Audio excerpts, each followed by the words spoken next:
প্রথম প্রশ্ন, নিজের সাথে খারাপ কিছু হলে মনে প্রশ্ন তৈরি হয়, কেন আমার সাথেই এমন হলো, আমি কি দোষ করলাম? সেক্ষেত্রে আল্লাহকে এই ধরনের অভিযোগ দেওয়ার মতো পাপ করা থেকে কিভাবে বাঁচব, কি কি করলে নিজের কষ্ট দূর হবে?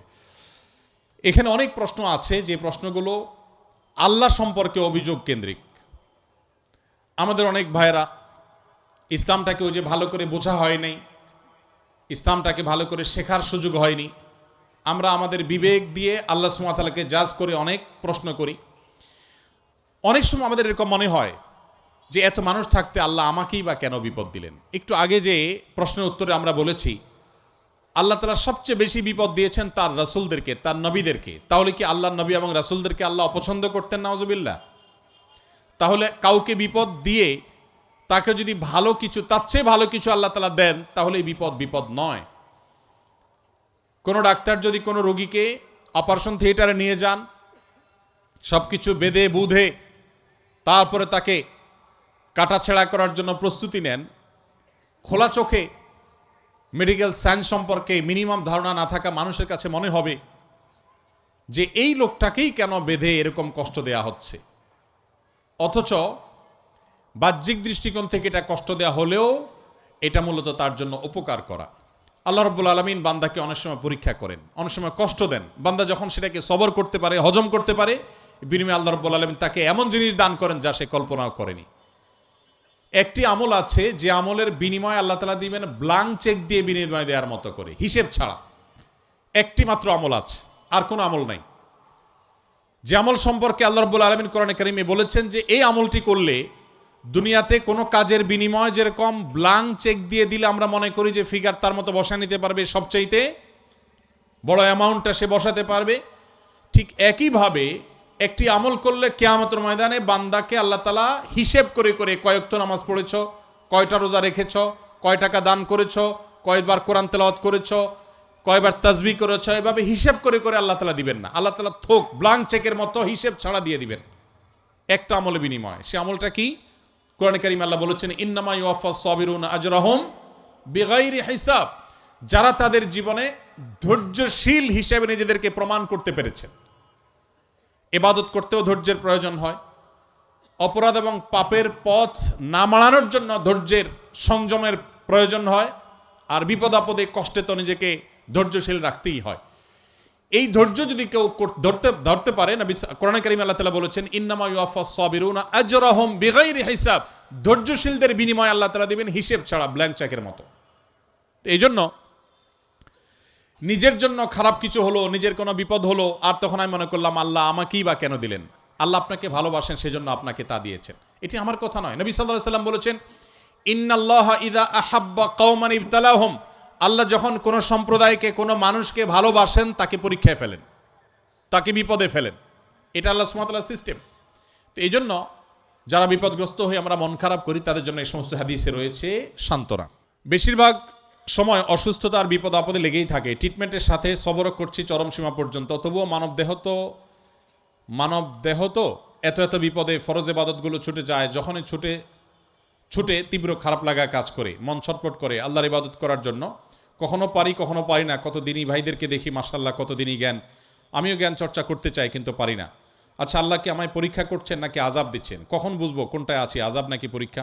দেখুন, আল্লাহ রাব্বুল আলামিন আমাদেরকে যখন কষ্টে ফেলেন, সেটা একাধারে আল্লাহর পক্ষ থেকে আমার কোনো কৃতকর্মের ফলস্বরূপ আযাব হতে পারে, আবার পরীক্ষা হতে পারে আমার মর্যাদা বৃদ্ধির জন্য। আবার আল্লাহ সুবহানাহু ওয়া তাআলা আমার কোনো ভুলকে ক্ষমা করার জন্য এই কষ্টটা দিতে পারেন, যে আমি সবর করলে আল্লাহ মাফ করবেন। ইমানদারের কোনো বিপদ যদি সে ধৈর্য ধারণ করতে পারে, কোনোটাই তার জন্য ক্ষতির কারণ নয়।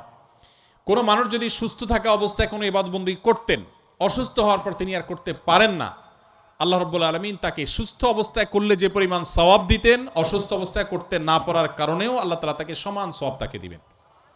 তো এই জন্য একজন ইমানদার তার এই সমস্ত কারণে ডিপ্রেসড হওয়ার কোনো কারণ নাই। অনেক মুরব্বীরা আছেন, বৃদ্ধ মানুষ আছেন, যে চাইলে অনেক নফল আমল করতে পারেন না। তাদের জন্য সান্ত্বনার বিষয় হলো যে আপনি সুস্থ সবল থাকা অবস্থায় যদি আমল করে থাকেন, তাহলে এখন অসুস্থ অবস্থা করতে না পারার কারণে আল্লাহ তাআলা আপনাকে বঞ্চিত করবেন না, আপনাকে ওই পেনশনের মতো করে সওয়াব দিবেন ইনশাআল্লাহ তাআলা। নির্দিষ্ট কিছু বিপদ কিভাবে দূর হবে, প্রায় 1 বছরের বেশি সময় ধরে সবর করার চেষ্টা করছি। আল্লাহর কাছে দোয়া করে যাচ্ছি, তবুও বিপদটা যেন রয়েই গেছে। মাঝে মাঝে সবরও করতে পারি না, হয়তো নিজেকে নিয়ন্ত্রণ করতে পারি না। অনেকটা সময় চলে গেছে, বিপদের পথ এখনও পার হয়নি। সবসময় আল্লাহর কাছে ফিরে আসি, চেষ্টা করি নিজেকে দিয়ে যতটুকু হয়। জানি আমার অনেক ভুল ত্রুটি আছে, সেগুলো নিয়ে আল্লাহর কাছে ক্ষমা চাই, বারবার ফিরে যায় আল্লাহর কাছে। এই বিপদ আর সবর নিয়ে কিছু নসিহত করতে, সামনে পথ কীভাবে অতিক্রম করতে পারি। আমি আমার বক্তব্যে বলেছি, মানব ইতিহাসের সবচাইতে বিপদগ্রস্ত মানুষটির নাম মুহাম্মদ সাল্লাল্লাহু আলাইহি সাল্লাম। মুহাম্মদ সাল্লাল্লাহু আলাইহি সাল্লামের চাইতে বেশি বিপদ সংকুল ছিল এরকম কোনো মানুষের জীবন আপনি দেখাতে পারবেন না। এটা আমার বক্তব্য নয়, খোদ তাঁর বক্তব্য। নবী সাল্লাল্লাহু আলাইহি সাল্লাম বলেছেন, আসাদ্দুন নাসে বালাআন আল আম্বিয়া সুম্মাল আমসাল ফাল আমসাল। সবচেয়ে বেশি বিপদগ্রস্ত ছিলেন, সবচেয়ে বেশি কষ্টে জর্জরিত ছিলেন নবী রাসূলগণ। এরপর নবী রাসূলদের সাথে যাদের যত বেশি সাদৃশ্য, যত বেশি মিল হবে, যাদের মধ্যে নবী রাসূলদের আদর্শ যত বেশি থাকবে, তাদের জীবনে বিপদ তত বেশি আসবে। অনেক মুসলিম বন্ধুরা প্রশ্ন করেন, ইসলাম যদি সত্য ধর্ম হয়, আল্লাহর অস্তিত্ব যদি সঠিক সত্য হয়, নাউজুবিল্লাহ, এরকম প্রশ্ন অনেক মুসলমানের সন্তান করেন, তাহলে মুসলমানরা কেন গোটা পৃথিবীতে মার খাচ্ছে? কেন ফিলিস্তিনেও আমরা দেখি মের নিচে মুসলমান? কেন কাশ্মীরেও আমরা দেখি নির্যাতনের নিচে মুসলমান? কেন সিরিয়াতেও আমরা দেখি নির্যাতিতে মুসলমান? কেন ইরাকেও আমরা দেখি মার খাচ্ছে মুসলমান? কেন আফ্রিকা আমরা দেখি মার খাচ্ছে মুসলমান? কেন বার্মায় দেখি আমরা মার খাচ্ছে মুসলমান? কেন চায়নার উইঘুরে দেখছি আমরা মার খাচ্ছে মুসলমান? পৃথিবীর যেখানেই মার খাচ্ছে দেখবেন মুসলমান মায়ের নিচে আছে, উপরে মুসলমান নেই। তারপরও পৃথিবী বলবে মুসলমান। আমাদের অনেক মুসলমানকে তারা কনভিন্স করে ফেলেছে, অনেক মুসলমানের সন্তান কনভিন্স হয়ে গেছে, হ্যাঁ তাই তো, মুসলমানরা অনেক অশান্তি সৃষ্টি করে। দুইটা বিশ্বযুদ্ধ তো মুসলমানরাই করেছিল না? মুসলমানরা না? কত মানুষ মারা গেছে দুই বিশ্বযুদ্ধে? কত মানুষ? 100 মিলিয়নের বেশি মানুষ হত্যা করা হয়েছে দুইটি বিশ্বযুদ্ধে। মুসলমানরা করেছে। মুহাম্মদ সাল্লাল্লাহু আলাইহি সাল্লাম তাঁর আদর্শকে পৃথিবীতে প্রতিষ্ঠিত করতে গিয়ে 27টি যুদ্ধে তাকে সশরীরে অংশগ্রহণ করতে হয়েছে। 27টি যুদ্ধে, 27টি যুদ্ধে তিনি অংশগ্রহণ করেছেন। এই সকল যুদ্ধে যত মানুষ মারা গেছে সবগুলোর যোগফল কত জানা আছে আমাদের কারোর? মাত্র 1000 মানুষ। এর মধ্যে 600 জন বিশ্বাসঘাতকতার অপরাধে দণ্ডিত হয়ে মৃত্যুদণ্ডের মুখোমুখি হয়েছে, আর বাকি 400 মানুষ মারা গেছে 27টি যুদ্ধে। কল্পনা নয়, গল্প নয়, বাস্তব। এই জন্য বলেছি সিরাতের বই খোলেন, বিবেক খুলে যাবে। গোটা পৃথিবীতে ইসলামকে প্রতিষ্ঠা করতে গিয়ে মুহাম্মদ সাল্লাল্লাহু আলাইহি সাল্লাম 27টি যুদ্ধে অংশগ্রহণ করেছেন, সেখানে মানুষ মারা গেছে মাত্র 400। 400 মানুষের জীবনের বিনিময়ে 400 মানুষের মূল্য, এটা দিয়ে গোটা বিশ্বে ইসলামকে প্রতিষ্ঠিত করেছেন মুহাম্মদ সাল্লাল্লাহু আলাইহি সাল্লাম। একটা ইউনিয়ন দখল করতে গিয়ে তো 400 বেশি মানুষ মারা যায়। আজকের পৃথিবীর মানবতার সবক দেওয়া মানুষগুলো পাখির মতো মানুষ মেরে যেখানে সমান করে ফেলছে, সেই মানুষগুলোই আবার মুসলমানদেরকে বলে যে মুসলমানরা নাকি সন্ত্রাসী, মুসলমানরা নাকি পৃথিবীতে অশান্তি সৃষ্টি করছে। অথচ গোটা পৃথিবীর যেখানেই মার চলছে, যেখানেই যুদ্ধ চলছে, আপনি দেখবেন অস্ত্রের নিচে তাকালে দেখবেন মুসলমানের চেহারা, আর কোনো ধর্মের মানুষের চেহারা আপনি দেখতে পাবেন না। সে আফ্রিকা থেকে নিয়ে বার্মা পর্যন্ত কোথাও আপনি দেখাতে পারবেন না। যুদ্ধ চলছে আর নিচে মুসলমানের চেহারা নাই, একটা জায়গা দেখাতে পারবেন না। এত কিছুর পরও মুসলমানকে গালি শুনতে হয়। ভাইরা আমার, তো মুহাম্মদ সাল্লাল্লাহু আলাইহি সাল্লাম, তার জীবন ছিল সবচেয়ে বেশি কষ্টের, সবচেয়ে জর্জরিত। এখনো মুসলমানরা সবচেয়ে শান্তিকামী, তারপরও তাদের সবচেয়ে বড় ব্লেমটা হজম করতে হয়, সবচেয়ে বড় মিথ্যা অভিযোগ তাদের উপরে করা হয়। অথচ মুসলমানরাই হলেন পৃথিবীর সবচাইতে শান্তিকামী, সবচাইতে শান্তিকামী। যেই কোনো বিচারে আপনি উন্মুক্ত মনে যদি বিচার করেন, আপনি দেখবেন যে পৃথিবীতে কোনো গণহত্যার সাথে পৃথিবীর ইতিহাসে মুসলমান শাসকদের বহু দোষ ছিল, বহু ত্রুটি ছিল। শতকণ্ঠে আপনি সমালোচনা করতে পারেন। আজকের বিশ্বের মোড়লরা যেভাবে গণহত্যা করছে, পাখির মতো নির্বিচারে মানুষ মারছে ফিলিস্তিনের মাটিতে, আজকে পৃথিবীর বিভিন্ন প্রান্তে তারা যেভাবে মানুষ করছে, সেই মানুষগুলাই যখন কোনো ভিডিও ফুটেজে দেখেন ফেসবুকে, ইউটিউবে, তারা হেলিকপ্টার নিয়ে তাদের সেনাবাহিনী গিয়ে একটা গর্তে, কোনো একটা ড্রেনে কোনো কুকুর ছানা পড়ে গেছে, একটা বিড়ালের ছানা পড়ে গেছে, সেটা উদ্ধার করার জন্য তারা লেগে গেছে। আপনি তখন বলছেন ওয়াও, কত মানবিক তারা।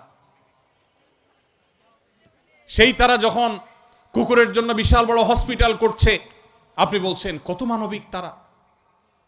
অথচ এরাই নির্বিচারে পাখির মতো মানুষ করছে। এবং অনেক সভ্য দেশ আছে যেই দেশে শুধু তিনি নির্যাতিত শ্রেণীদের পক্ষে পতাকা নিয়ে আপনি রাস্তা বের হবেন, রাষ্ট্রের আইন অনুযায়ী আপনি অপরাধী বিবেচিত হবেন। এখনো আছে, এই সভ্য পৃথিবীতে আছে। তো যাই হোক, প্রিয় নবী সাল্লাল্লাহু আলাইহি সাল্লাম যে দিন রেখে গেছেন, এখানে মুসলমান কোণঠাসা থাকবে, এটাই স্বাভাবিক। আমার কথা গেছিল সেখান থেকে যে অনেক বন্ধু বলে কেন মুসলমানরা এত মায়ের খাচ্ছে যদি ইসলাম সত্য হয়। হ্যাঁ, ইসলাম সত্য যে তার প্রমাণই এটা যে মুসলমানরা মায়ের খাবে। মুসলমানরা কখনো জুলুম করবে না, জুলুমের শিকার হতে পারে, মুসলমান কখনো জালিমের আসনে যাবে না। ব্যক্তিগত পর্যায়ে মুসলমান জালিম থাকতে পারে, সামষ্টিকভাবে, সামগ্রিকভাবে বিশ্ববাসীর উপরে জুলুম এটা ছড়িয়ে দিবে, জুলুমের স্টিম রোলার চালাবে মুসলমানরা সামষ্টিকভাবে, এটা কোনোদিন হয়নি, ইতিহাসে কোনোদিন হবেও না। অতএব যারা মনোবেদনা আছেন, কষ্টে আছেন, বিপদে আছেন, ভেঙে পড়েন যে এত বিপদ কেন, তারা নিজেদেরকে অনেক সময় মনে করেন যে আমি অপরাধী। না, এটা বরং সান্ত্বনার ব্যাপার। যে যত ইমানদার হবে তার জীবনে যত পরীক্ষা আসবে তার থেকে তত কষ্ট করতে হবে এবং কষ্টের মধ্য দিয়ে পার হতে হবে। ইমানদারের সাফল্য হলো যে যত কষ্টই হোক না কেন, একভাবে না একভাবে কষ্ট শেষ হবে। কোনোভাবে যদি শেষ না হয়, মৃত্যুর মাধ্যমে শেষ হবে। এরপর যদি আল্লাহ তাআলা আমাকে জান্নাত অফার করেন যে বান্দা তুমি অনেক কষ্ট করেছো, তোমাকে আমি জান্নাত অফার করছি, তাহলে আমার সারা জীবনের কষ্টের বিনিময়ে অনন্তকালের জান্নাত পেয়ে গেলে এটা নিশ্চয়ই লাভজনক ডিল। ভাইরা আমার, দুঃখ বা কষ্টে যখন থাকি তখন আমরা সাধারণত এই বিষয়গুলোকে এভাবে অনুভব করতে পারি না, একটু কষ্ট হয়। যখনই আমি দুঃখে পতিত হব, আমাদের নবীজির কথা স্মরণ করব যে তার চাইতে দুঃখে কেউ ছিল না, সবচেয়ে কষ্টে ছিলেন, কিন্তু তার চাইতে সাকসেসও পৃথিবীতে কেউ ছিল না।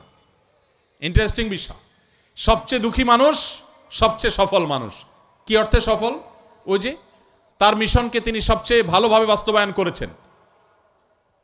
প্রথম এবং দ্বিতীয় বিশ্বযুদ্ধের মধ্যে 100 মিলিয়ন মানুষ হত্যা করতে হয়নি। তার আদর্শকে তিনি পৃথিবীতে অত্যন্ত চমৎকারভাবে প্রতিষ্ঠা করে গেছেন, সবচেয়ে শান্তিপূর্ণভাবে, সবচেয়ে কম মানুষের জীবনের মূল্যের বিনিময়ে।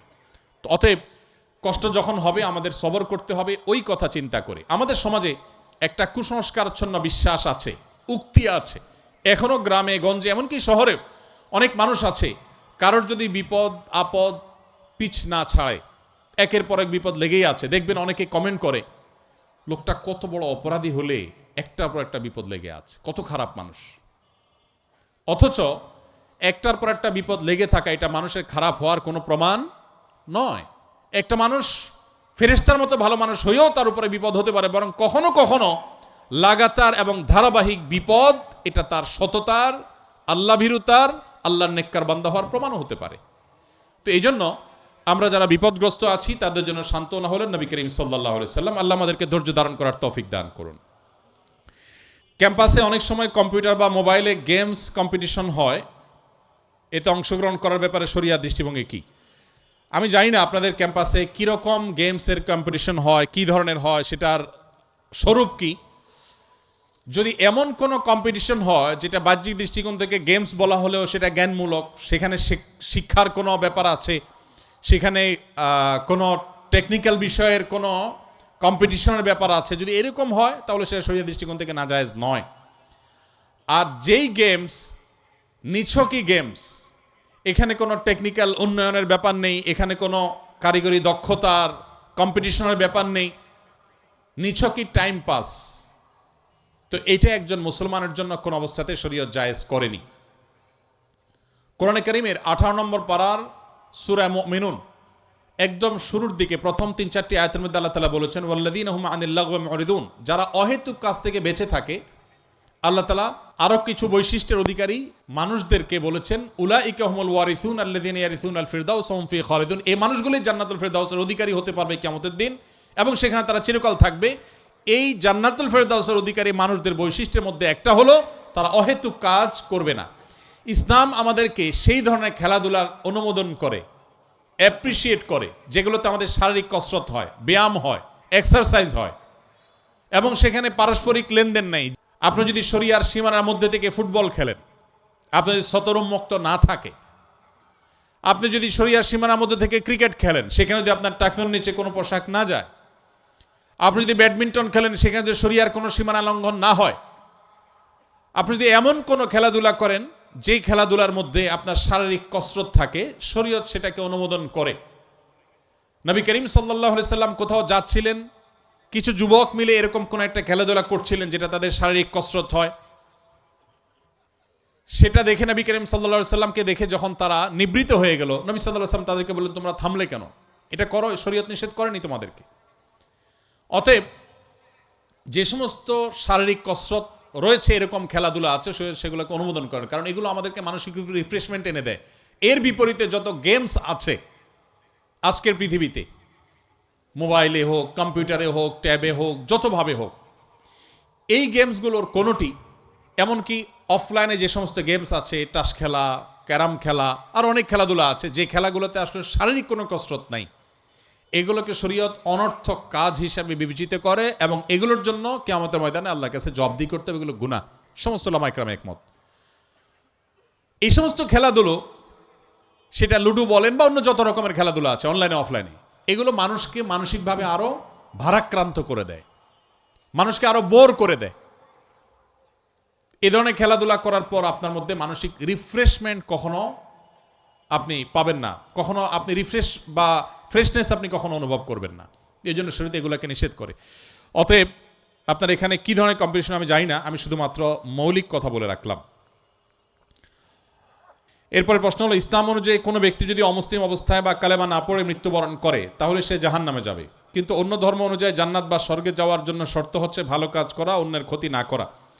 বিভিন্ন ধর্মের পণ্ডিত ব্যক্তিরাই, যাদের নিজের ধর্ম সহ অনেক ধর্মের জ্ঞান আছে, তারা এত জ্ঞানী হওয়া সত্ত্বেও ইসলামের সত্য উপলব্ধি করতে পারে না। সেখানে একজন স্বল্প জ্ঞানী বা অশিক্ষিত ব্যক্তির ধর্ম সম্পর্কে স্টাডি করে সত্য খুঁজে পাওয়ার বা চাওয়ার সম্ভাবনা বা সদিচ্ছা তো অনেক কঠিন বা কাল্পনিক। আবার পরিবেশের সমাজ ব্যবস্থাও মানুষের মনস্তত্ত্বের উপর অনেক প্রভাব ফেলে এবং সাধারণ ব্যক্তি তো আর নবী বা উলিয়া পর্যায়ের না যে সে গভীর চিন্তায় সত্য খোঁজার ব্যাপারে নিমগ্ন থাকবে। এমত অবস্থায় অমুসলিম দেশের সাধারণ ব্যক্তি, যার যৌক্তিক চিন্তার ক্ষমতা কম, এমন ব্যক্তি ভালো কাজ করার পরও জাহান্নামে যাওয়া কি ইসলামে অনেক কঠিন বা কট্টর বর্বর বানায় না? বা এই ধরনের আইন বা আদেশের ব্যাখ্যা কি ইসলামে যেখানে ইসলাম মানে যৌক্তিক ও শান্তির ধর্ম? অনেক দীর্ঘ প্রশ্ন, কিন্তু প্রশ্নটা পরিষ্কার। আমাদের কোনো মুসলিম ভাইয়ের মনে প্রশ্ন জাগতে পারে যে অন্য ধর্মাবলম্বীরা আল্লাহর প্রতি ঈমান না আনার কারণে সে জাহান্নামে যাবে কেন? সে তো অনেক ভালো কাজ করেছে। অনেকে প্রশ্ন করে, বিদ্যুৎ যে আবিষ্কার করেছে, তার আবিষ্কৃত বিদ্যুতের লাইট দিয়ে কোরআন পড়ে আপনি জান্নাতে যাবেন, আর সে বেঈমান হওয়ার কারণে জান্নাতে যাবে না, কেমন কথা? অনেকে প্রশ্ন করেন না? অনেকে প্রশ্ন করেন, এই টাইপের আরো অনেক প্রশ্ন আছে, আমি আর উদাহরণে যাচ্ছি না, একটা দিয়ে আপনারা আশা করি বুঝতে পেরেছেন। খুব ইন্টারেস্টিং প্রশ্ন কিন্তু। যার বিদ্যুতের আলো দিয়ে কোরআন পড়ে পড়ে আপনি জান্নাতে যাবেন, সেই বিদ্যুতের আবিষ্কারক তিনি শুধু মুসলিম না হওয়ার কারণে জান্নাতে যাবেন না, কেমন যৌক্তিক কথা? আপনারা অনেক সময় দেখবেন সোশ্যাল মিডিয়াতে কোনো অমুসলিম খেলোয়াড় মারা গেছে বা অমুসলিম কোনো বড় স্টার তারকা মারা গেছে, তো লেখা হয় RIP, রেস্ট ইন পিচ। এটা লিখলেও হুজুররা বাগড়া বাঁধে। হুজুরদের জ্বালায় আসলে কোথাও থাকার উপায় নেই। তো RIP লেখছে পোলাপান, সেখানে হুজুররা বলে না, জায়েজ নাই, একজন অমুসলিম, তাকে কেন আপনি রেস্ট ইন পিচ বা জান্নাতে আরামে ঘুমাও এটা বলতে পারেন?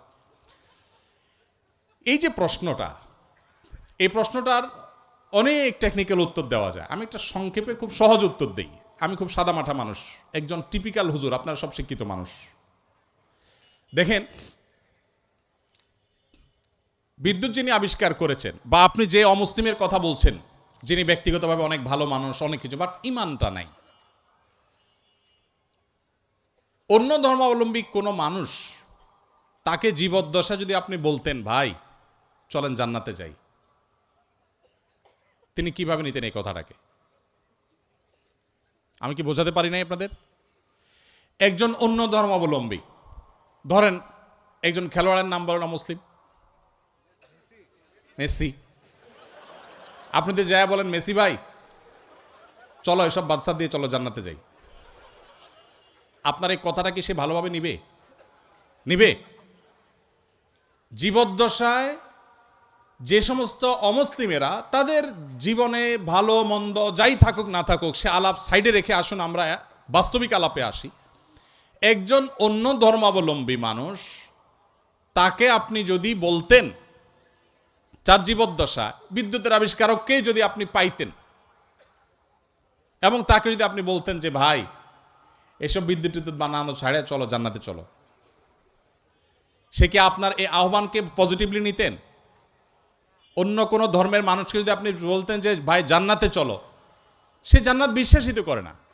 আপনি জান্নাতে যাওয়ার আহ্বান করলেও এটাকে সে ডিনাই করত। তো জীবদ্দশায় যে লোক জান্নাতে যেতে চাইতো না, মরার পরে আপনি তাকে টেনে যদি জান্নাতে নিতে চান, এটা কি তার প্রতি সুবিচার হবে না অবিচার হবে?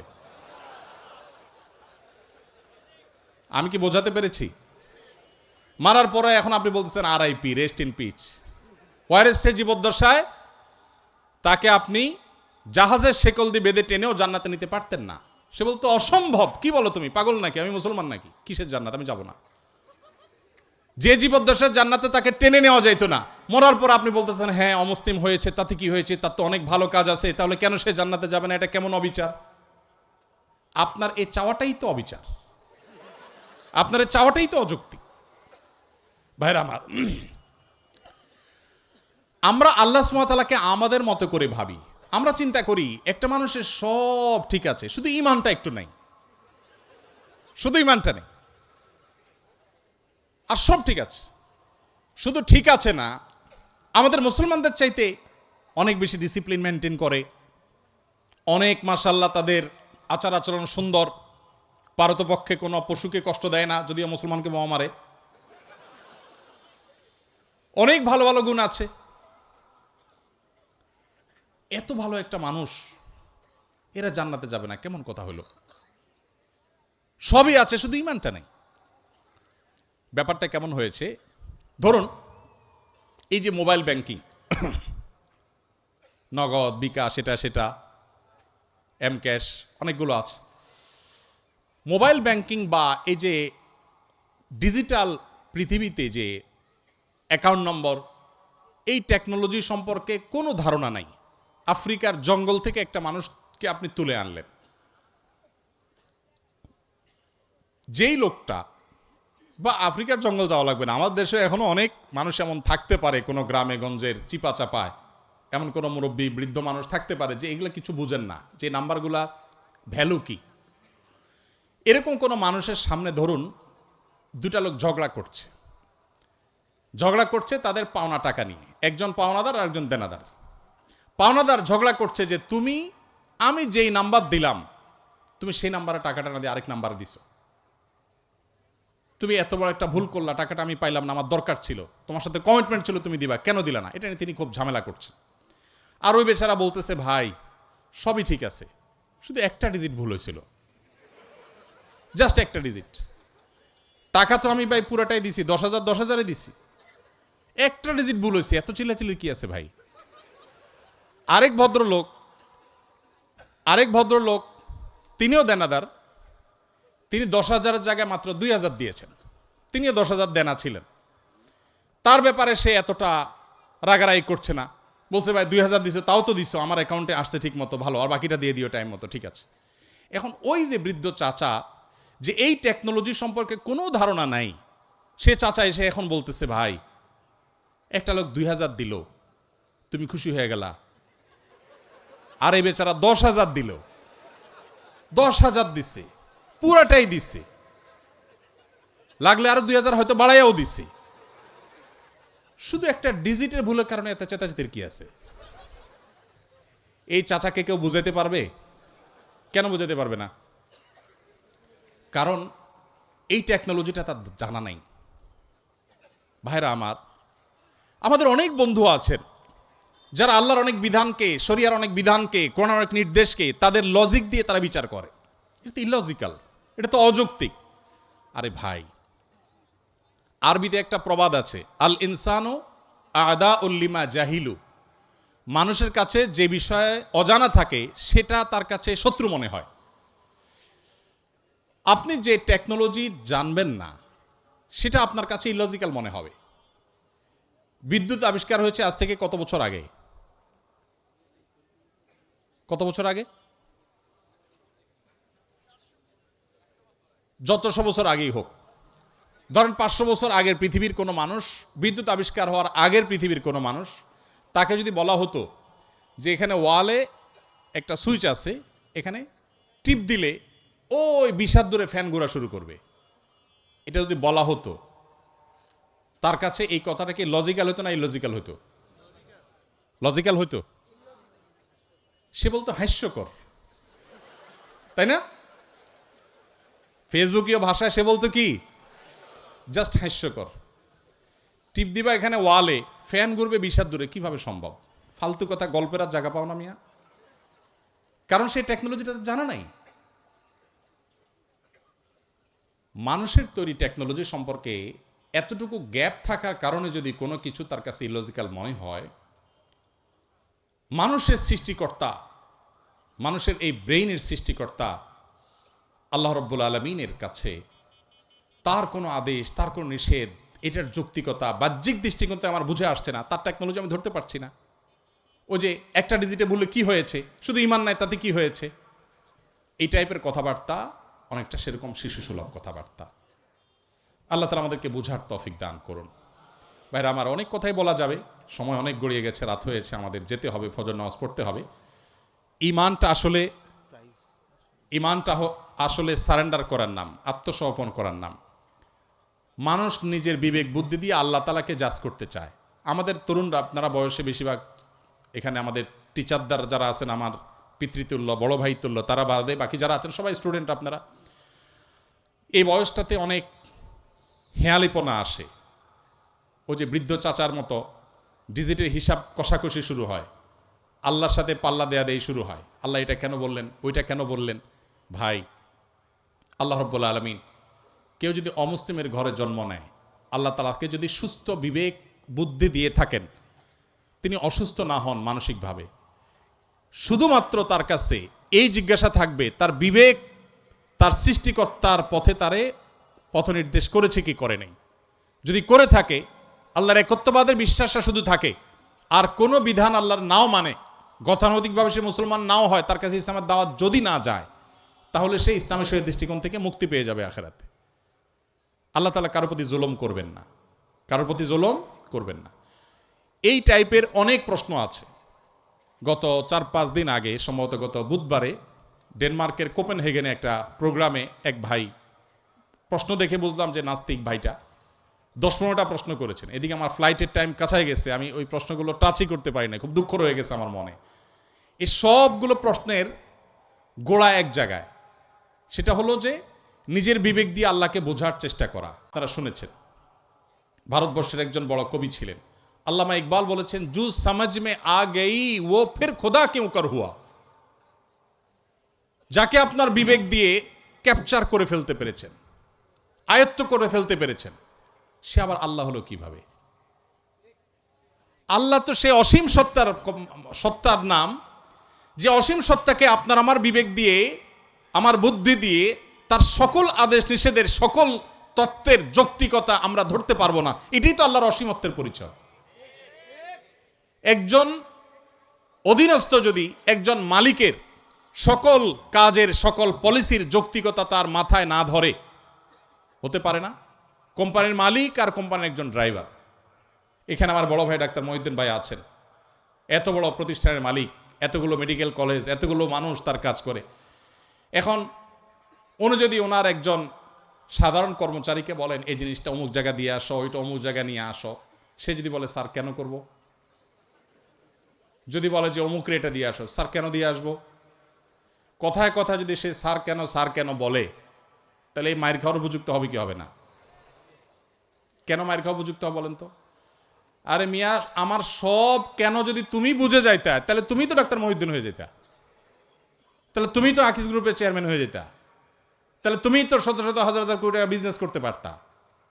আমার সব কিছুর যৌক্তিকতা তোমার বুঝে আসবে না।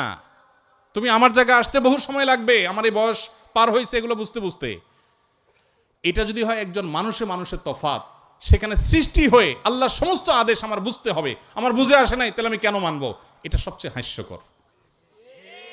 আল্লাহ তাআলা আমাদেরকে আল্লাহর প্রতি পরিপূর্ণ ঈমান আনার তৌফিক দান করুন। কিয়ামতের আগে এক এক ঝড়ে কত মানুষ বেঈমান হয়ে যাবে। নবী সাল্লাল্লাহু আলাইহি সাল্লাম বলেছেন, ভাইরা আমার, আপনারা দেশের কর্ণধার, আপনারা আমাদের আগামীর ভবিষ্যৎ। আমি আবারও আপনাদেরকে বলবো, প্লিজ, ওয়াজ নির্ভর ধর্ম পালন নয়, কোরআন এবং হাদিস থেকে জ্ঞান অর্জন করুন। শুধুমাত্র মুখস্থ বাণী নয়, শুধুমাত্র মোটিভেশন বা অনুপ্রেরণামূলক বক্তব্য নয়, কোরআন এবং হাদিসের পাতা খুলুন। আমি খুব আনন্দিত হই যখন দেখি ইউরোপে, আমেরিকাতে, জাপানে, কোরিয়াতে, বিভিন্ন দেশে আমাদের বুয়েটের, কুয়েটের, চুয়েটের, ডুয়েটের ভাইয়েরা সেসব জায়গাতে ইসলাম নিয়ে এত চমৎকারভাবে গবেষণা করছেন, পড়াশোনা করছেন, স্টাডি সার্কেল করছেন, ইসলাম বিভিন্ন অর্গানাইজেশন খুলছেন, ভালো ভালো কাজ করছেন। আমার বুকটা ভরে ওঠে। আমি ঈর্ষান্বিত হই যে আমি গতানুগতিক মাদ্রাসা পড়ুয়া হয়েও জান্নাতের দৌড়ে, ইসলাম প্রচারের দৌড়ে কোনো কোনো ক্ষেত্রে মনে হয় আমার এই সমস্ত ভাইরা অনেকে আমার চেয়ে এগিয়ে আছে। আজকে আপনারা যারা আমার কথা শুনছেন, আমি আপনাদের সবাইকে, আমার বোনরা যারা আমার পর্দার আড়াল থেকে আমার কথা শুনছেন, আপনাদের সবাইকে আমাদের আহ্বান রাখতে চাই। আপনি বাঘের বাচ্চা মুসলমান, আপনি ওমর রাদিয়াল্লাহু তাআলার সন্তান, আবু বকরের সন্তান, আপনি স্পেন বিজয়ী তারেক বিন জিয়াদের সন্তান। মেডিকেল সায়েন্স থেকে নিয়ে কোরআনিক সায়েন্স পর্যন্ত এমন কোনো সেক্টর না যে সেক্টরে মুসলমানদের সোনালী অতীত ছিল না। সেটিকে উদ্ধার করবার জন্য আপনার নিজেকে আগে আপনার ইসলামটা বুঝতে হবে। আপনি বুঝে শুনে পড়াশোনা করে মুসলমান হতে হবে। সেই চেষ্টাটা আপনারা করবেন, সে আমার আহ্বান রইল। আপনাদের যে সমস্ত প্রশ্নের উত্তর আমি দিতে পারলাম না সময়ের অভাবের কারণে, এই সবগুলো প্রশ্ন আমি নিয়ে যাচ্ছি। আমি কোথাও কোনো প্রশ্ন সাধারণত ফেলি না। রিপিটেড প্রশ্ন না থাকলে সে প্রশ্নগুলো উত্তর দেওয়ার চেষ্টা করি। আমার মনে চাইছিল উত্তর দিতে, কিন্তু রাত অনেক গড়িয়েছে, আপনাদের ঘুমোতে হবে, আমার ফজরের পরে মিটিং আছে, যার কারণে আমাকে দৌড়াতে হবে। অনেকগুলো প্রশ্ন আছে, সবগুলোর উত্তর দিতে পারলে আমার কাছে অনেক ভালো লাগতো। উত্তর আমি দেব, তবে সেটা আজকে দিতে পারলাম না। আমাদের শুক্রবারে যে লাইভ অনুষ্ঠান হয় আমাদের ভেরিফাইড ফেসবুক পেজে, ইনশাআল্লাহ সেখানে আপনাদের এই প্রশ্নগুলোকে প্রায়োরিটি দিয়ে আমরা ইনশাআল্লাহ উত্তর দেওয়ার চেষ্টা করব।